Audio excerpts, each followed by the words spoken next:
Le tableau de loge a certes ses spécificités maçonniques, mais il a des sources, et alors on a fait la comparaison avec le mandala dans une autre civilisation, mais en Europe même et dans l'Europe du XVIe et du XVIIe siècle, il y a peut-être des précédents, et notamment les livres d'emblèmes, les énigmes des jésuites, cette idée que l'iconographie peut susciter une interrogation et peut amener l'esprit à des choses auxquelles le discours rationnel ne l'amènerait pas, ou pas de la même façon.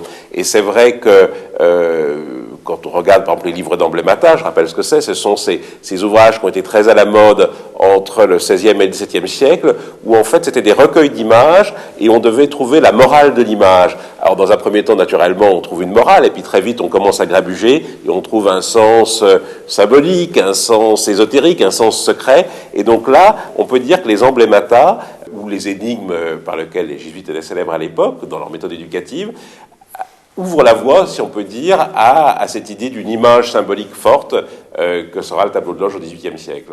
Très bien, c'est une des sources donc. Alors c'est une des sources, une des sources du principe. Maintenant, sur les éléments qui composent le tableau, il y a de multiples sources qui sont d'ailleurs les sources du symbolisme maçonnique. La symbolique des outils, l'imaginaire chevaleresque, l'hermétisme. Enfin, Dominique a regardé tout ça très en détail. Oui, puisqu'en fait, bon là, c'est pas l'objet forcément du livre, même si, disons, tout le catalogue d'emprunts, on peut, et je propose, de le cadrer à travers trois champs, trois domaines, qui sont l'emprunt au courant ésotérique.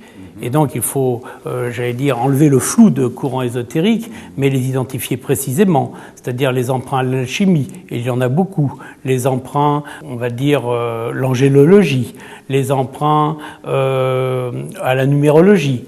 Bon, tout au rosicrucisme, etc. On arrive à des choses très très précises, mais qui sont en même temps relativement tardives. Et puis, il y a les emprunts au courant opératif. Et là, on labellise en quelque sorte le tableau de loge par la position de l'équerre et du compas, qui ne sont jamais entrelacés sur les tableaux, ou très rarement, ou en tout cas dans les tableaux très récents, alors que l'équerre et le compas sont posés au nord et au sud, c'est-à-dire en haut et en bas du tableau, au contraire, pour en quelque sorte fonctionner comme une marque repère pratiquement.